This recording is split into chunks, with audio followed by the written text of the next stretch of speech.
Today we celebrate the feast day of St. Mary Magdalene, who was the person that Jesus cast out not just one demon, but 7 demons from this woman. If you ever saw the movie Exorcist, you realize how incredible that is. 7 demons. And so she's such an unlikely person that Jesus would have chosen to be the very first person to see him in his resurrected body. Why did he choose her? Because she epitomized what he came to tell. That I understand that you're human, that you're frail. I understand that you sin sometimes and you make mistakes. But it was not you who chose me. It was I who chose you and wanted you to bear fruit that will last forever, for generations yet to come. He knew that she had done bad things and was under the influence of these demons, but he forgave her, and she spent the rest of her life making it up to him.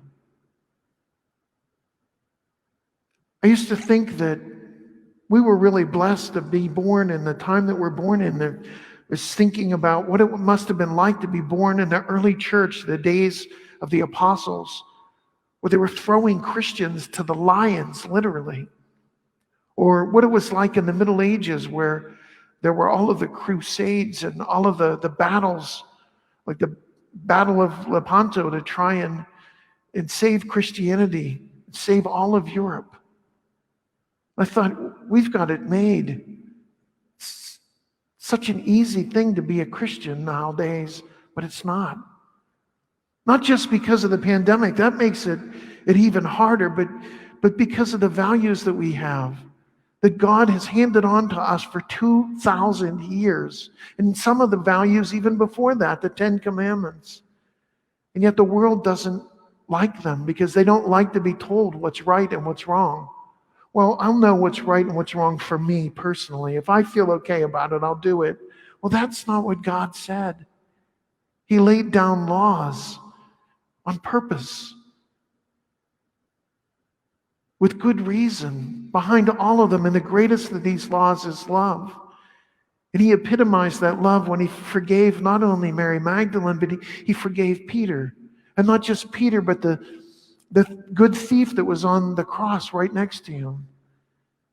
He chose each and every one of them to be examples of all the people ever written about in the Bible. He chose them to be examples of his love and his forgiveness.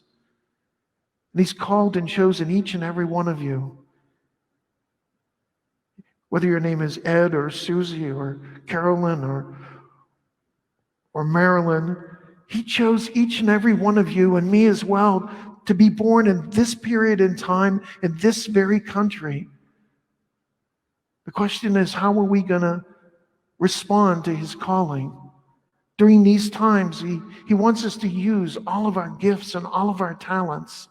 Whether it's calling people who are shut in and are afraid, or whether it's sharing experiences of our faith, little God winks that happen to us, little miracles in our lives, whether it's gathering the kids in front of the computer screen every morning in their pajamas to watch the Mass.